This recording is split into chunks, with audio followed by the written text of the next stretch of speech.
Thank you very much. I'm so honored to speak to you today here at my alma mater. I thank everyone who had a hand in asking me to come here today and for the great hospitality that I've received at Eastern today. I know that I'm no Michelle Obama, but they have made me feel just as welcomed as her, I believe. Before I begin, I hope you will indulge me for just a minute because I also want to thank Dr. Barbara Hussey, who had such an impact on me as a student here at Eastern. She, along with my 7th grade English teacher, Sandra Stidham, are absolutely the two teachers who had the biggest influence on me as a student. Both of them went beyond the call of duty. Both of them made me feel as if they cared about me as their student. Both of them were excited about learning, and that made me excited. I don't know, is Dr. Hussey here with us today? Can somebody point to her if she's here? I don't think she's here. Well, maybe somebody will tell her I talked about her and that I thank her so much for the impact she had on me while I was a student here at Eastern. As a professor at Berea College, I attend 2 commencements a year, so I know very well the mixture of excitement, relief, and sadness you are feeling today. I also know that you want to get your diplomas and you want to see your friends and family members get their diplomas. So I will only be speaking to you about 8 minutes so that we can get to the most important part of the day, commencing into the wide, wonderful world that awaits you. For the past years, you have been immersed in books and formulas. You've studied art and equations, issues, and philosophies. Hopefully your brain is full to the brim with all the knowledge you have gathered during your time here at Eastern. And by now I hope you realize that education is the key to everything. Education is power. There is no doubt that education offers the rungs on the ladder to success. So with that in mind, I want to talk to you about ways of thinking about education in different layers.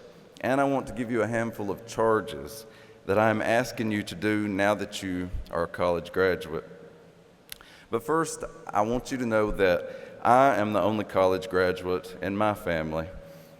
As you've been told, I was raised in a small red and white trailer near the banks of the Laurel River in a little community called Robinson's Creek in southeastern Kentucky. I know what it is like to have been called trailer trash. I know what it's like to be judged based on where you are from and the way you talk. Even today, people assume they know everything about me because of where I'm from, how I was raised, because of my accent, an accent that most people attach to poverty and ignorance. Although I didn't know one single person besides my school teachers who had been to college, I never remember not having the desire to go myself.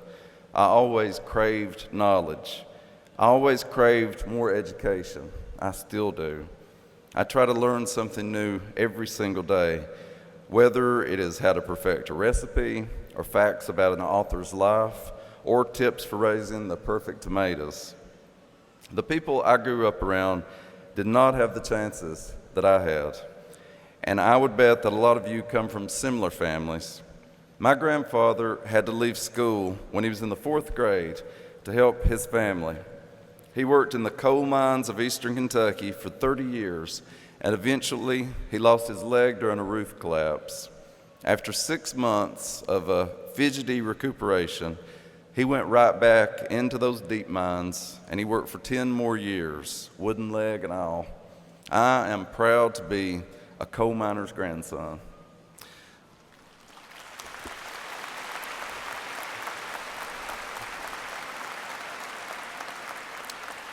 My father was one of 9 children being raised by a single mother after her husband died. All of those kids had to work, and they worked like dogs all of their lives. Today, their bodies bear witness to the back-breaking work they did in the fields or in factories as waitresses and store clerks and plumbers. My father served in Vietnam and came back carrying the shrapnel and the scarred memories with him. Then he worked as a mechanic and a factory supervisor while pouring concrete on the side. I am proud to be a veteran's son, and I recognize all the veterans with us today.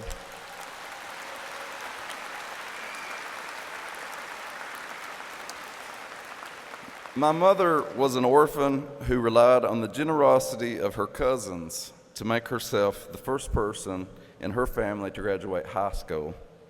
By the time she was out of school, her main objective was to make a home for herself. So she started working, and she never, ever stopped.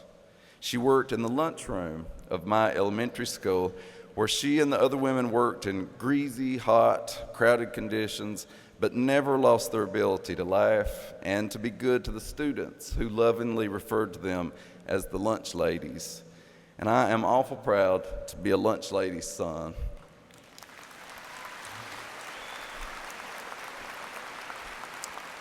No one encouraged people in my family to go to college, and they were too busy keeping food on the table to even begin the process.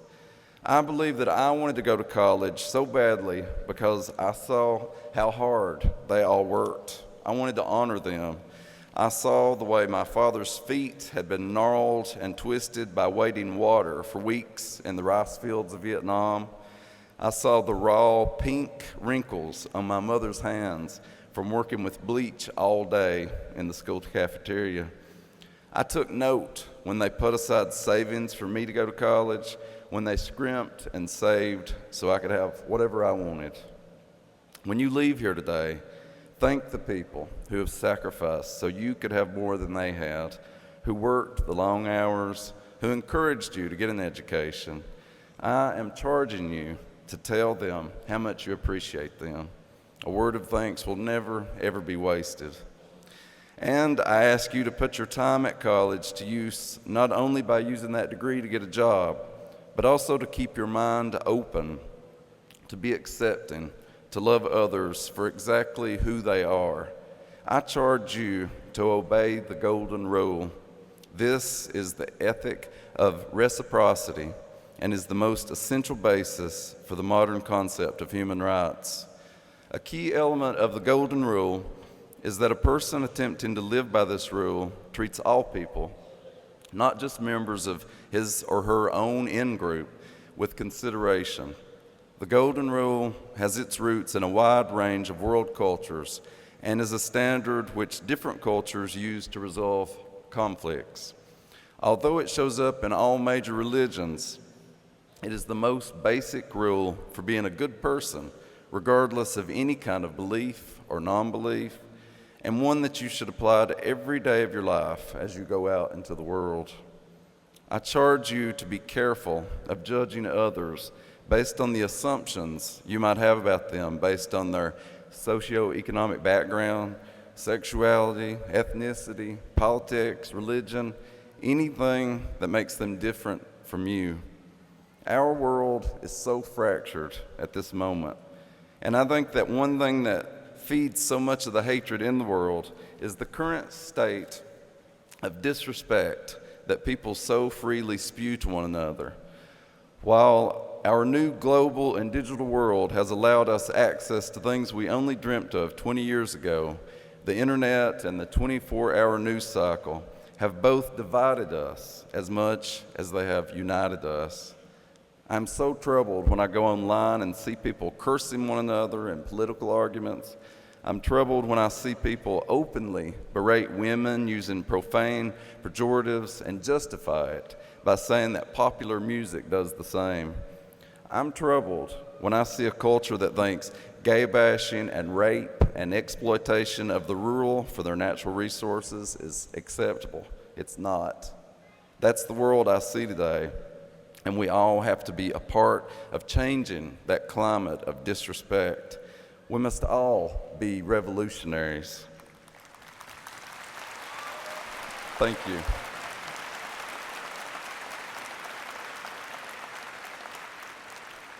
I ask you to be a guardian for others. I ask you not only to make sure that you respect everyone, but that you demand that others do the same.